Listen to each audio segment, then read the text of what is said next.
Hello, everyone. I wanted to start this presentation by saying welcome to Salubrious Seed. Um, and I also wanted to take a few minutes to explain the name change because I'm sure many of you guys noticed I went from using the title A Mother's Guide to Good Food to calling this study Salubrious Seed. So, what happened there was I created the flyers in the spring semester because I thought that good food would really catch people's attention. But then I started to create the curriculum for the blog this summer, and I wanted the blog name to be a little bit more succinct and something a little bit catchier, and something that really represented what we were doing. And with that, it means that we are growing like seeds do into being healthy. So, a little bit about myself. As I'm sure you guys already know, because we have been emailing back and forth, but my name is Fabiola Jimenez Mesa, but I go by Fabi because that's usually a lot easier for most people to remember and to say. And so, about my education, I am currently a second year master's student at the University of Georgia, and I'm getting my master's degree in foods and nutrition. And in my master's studies, I am in a childhood obesity prevention lab. So that's kind of helps to explain why my thesis is focused on where it is. And then for my undergraduate studies, I went to Western Carolina University where I got my bachelor's degree in nutrition and dietetics.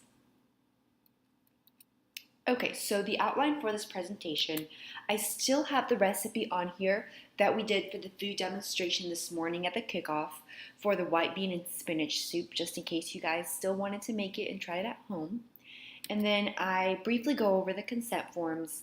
Then I talk more in depth about the study protocol. And then I go over a few statistics on the prevalence for child and adulthood obesity and some of the consequences of obesity. I talk a little bit about the benefits of eating fruits and vegetables. And I conclude with how mothers can impact their children's diets. So this is the recipe for the slow cooker and spinach soup.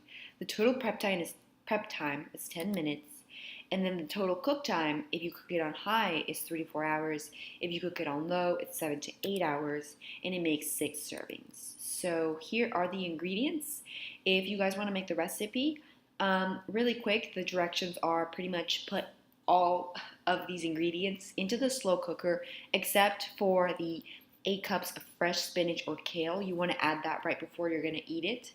And then I personally made the cooked rice and then added it in after because I did find that when you make the brown rice with the soup, it absorbs all your liquid. So if you're going to be storing the soup, the rice is going to be sitting there and absorbing that liquid.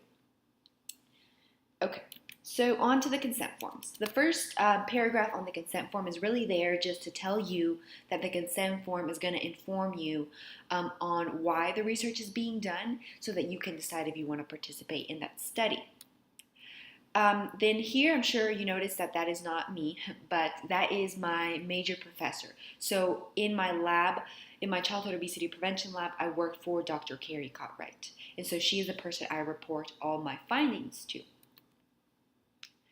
Okay, so the purpose of the study, briefly, the research shows that mothers can greatly impact their child's fruit and vegetable consumption. And further, the ultimate goal of Salubrious Seed is to increase your daily fruit and vegetable intake.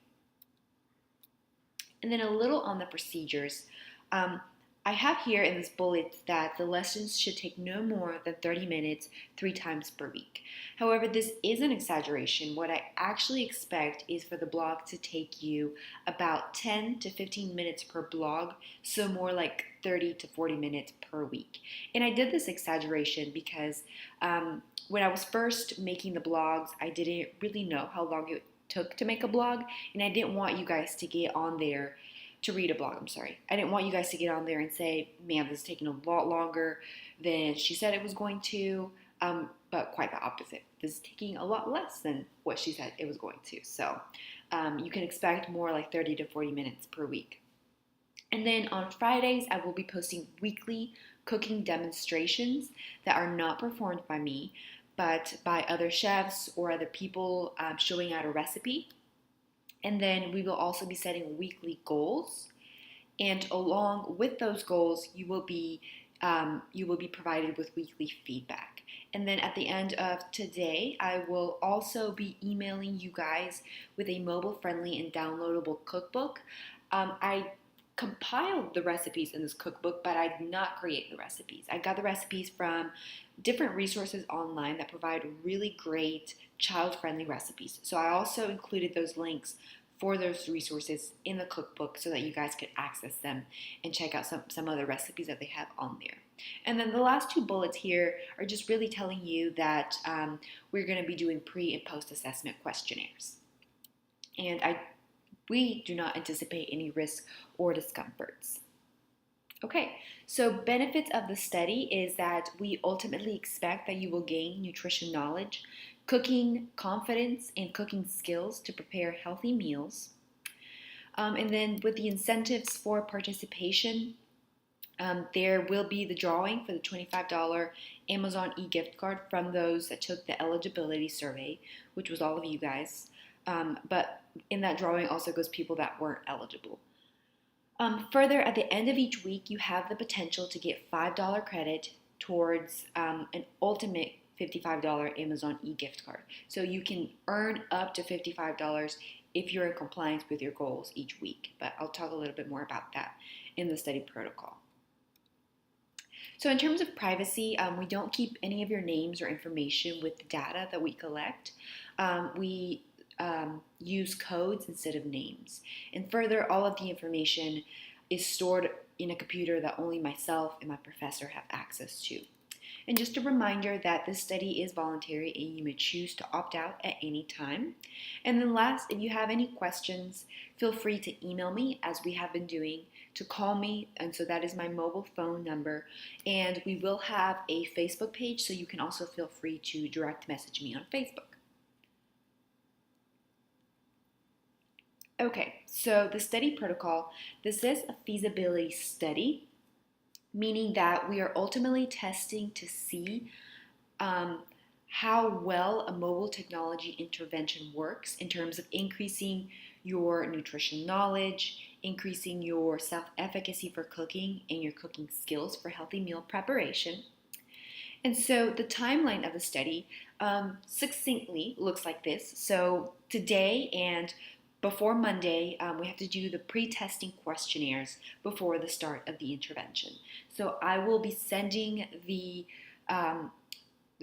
links for each of those questionnaires.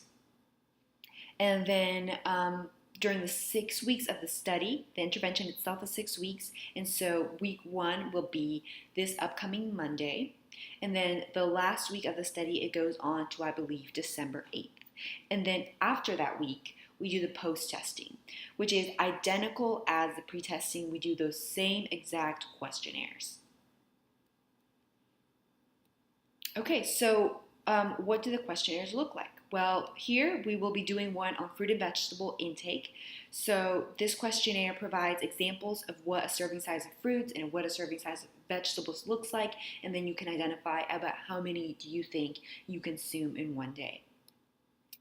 The other questionnaire is to identify your cooking and self-efficacy skills. So it identifies different cooking skills, and then you can select your confidence on performing that specific skill.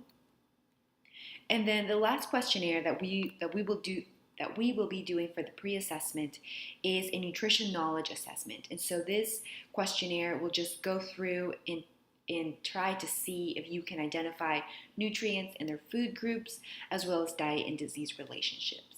And then at the end of each lesson, so at the end of each week, and then at the end of the intervention, I will be sending a 5-question feasibility questionnaire that will just really assess to see how we were able to help, and if we weren't able to help or increase your knowledge in these certain aspects, how could we have done that better? Okay, so the ultimate goal of the study, as I mentioned a little bit before, is to increase your daily fruit and vegetable intake. And the way that we aim to increase your fruit and vegetable intake is by increasing your nutrition knowledge, your confidence for preparing healthy meals, and cooking skills. And so the next big part of this curriculum is self-monitoring. And I have a whole blog post that will come out this Monday about how we are much more likely to meet our goals if we are held accountable for these goals. So each week we will be setting SMART goals. And in case you're not, if you don't know what the SMART acronym means, it stands for specific, measurable, attainable, realistic, and time-bound. So of those, we will be setting 2 weekly goals each Monday, so at the beginning of each week of the intervention.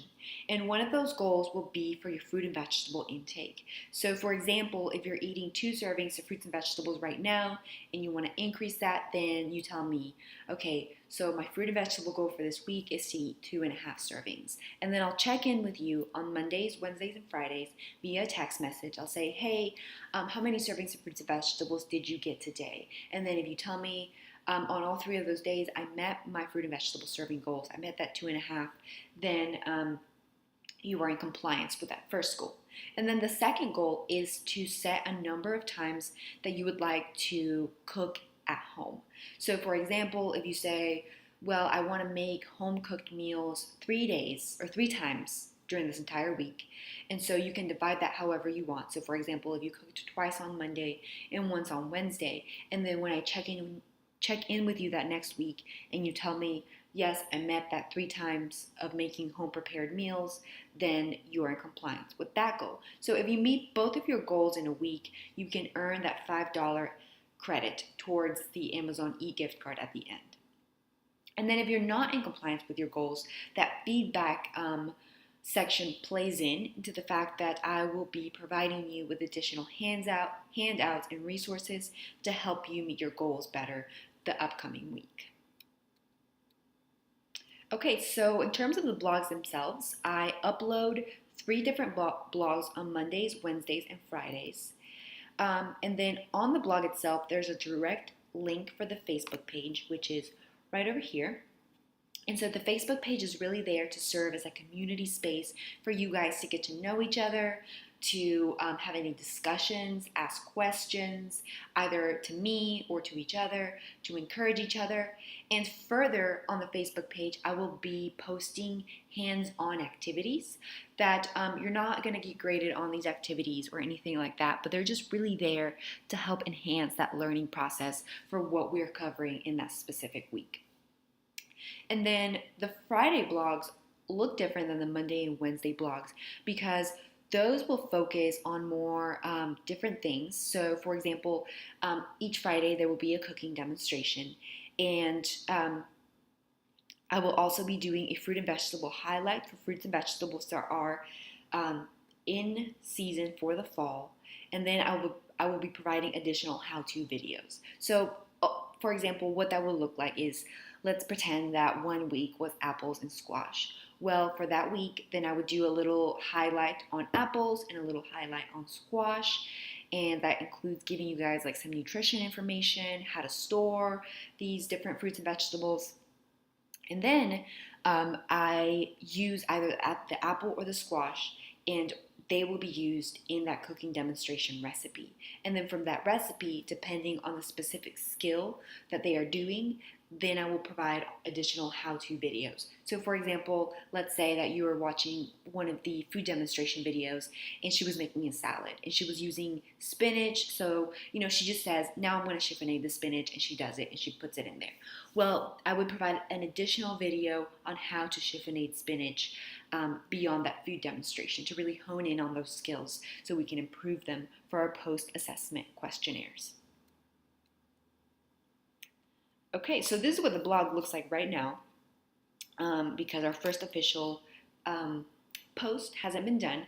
But again, we will start this Monday, and then there's 6 weeks of the entire curriculum. So week 1 is a general introduction to nutrition. So I cover all 5 of the different food groups, as well as reading nutrition labels and things of that nature. So As you can expect, that is a lot of different information. So the week one blogs are going to be much more lengthier than any of the blogs throughout the next 6 weeks. And I really want to point out here is that you don't have to sit and read all of that information. I tried to make the subheadings really clear so that you guys could skip to different parts of the blog that you will find most useful or most interesting to really help maximize your time there. And then for week 2, we talk about fruit and vegetable needs for yourself and for your children. Week 3, we talk about fruits and vegetables and when they're in season. I use a USDA national harvest calendar. Week 4, we talk about meal prepping and menu planning.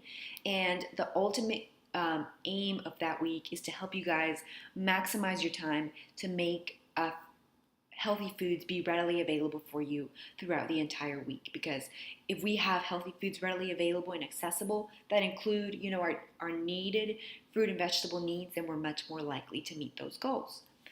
And then for week 5, I go over some cooking skills, and I think it's the first Monday vlog that I highlight a number of different skills as well as different equipment that you can use in the kitchen. So it's pretty lengthy, but with week 5, like I had said with week 1, you don't have to sit and read all of the information in that blog. You can really just jump around to what you find most interesting and most helpful for you.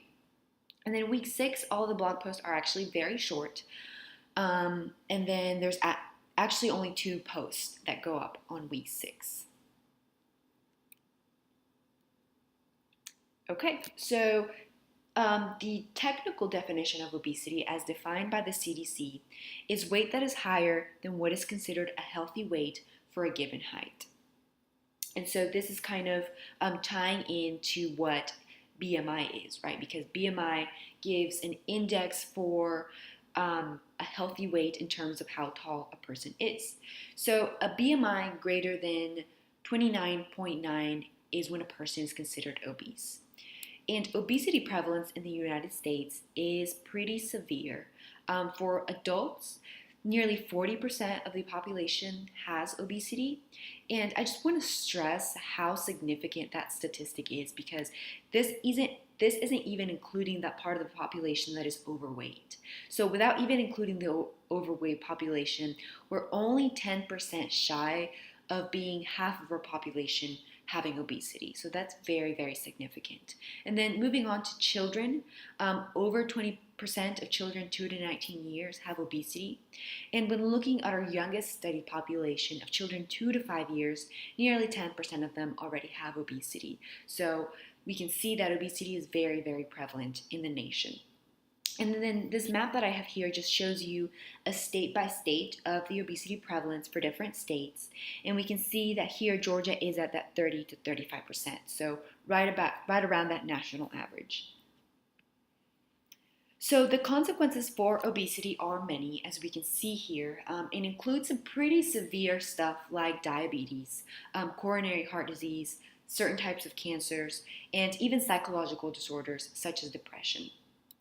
And then the obesity consequences for children, aren't really any less than they are for adults. And we see some of these very serious diseases such as type 2 diabetes. And so the benefits of eating fruits and vegetables is really in the fact of how nutrient rich they are, right? They contain many vitamins and minerals, and because they're so rich in these nutrients, they help reduce the risk of obesity itself, of cardiovascular disease, of strokes, diabetes, and certain types of cancers. And so, how do mothers impact their children's diet? Well, before the age of 5, children learn their eating and activity behaviors in the home environment.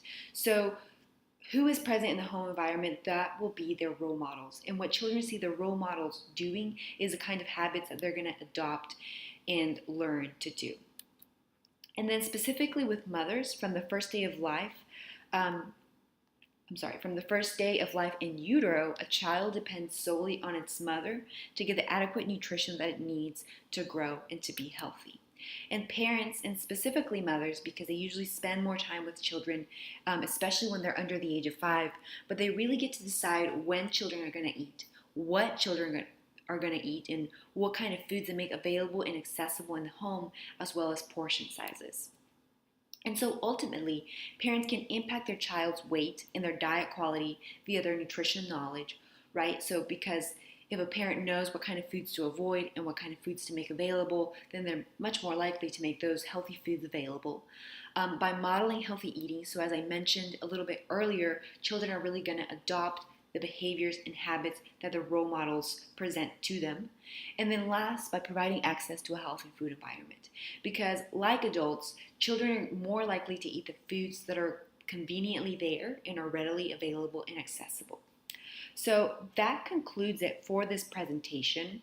I have some of the reference here if anybody is interested in seeing that, but I wanted to say thank you so much for your time, and I really look forward to starting the intervention.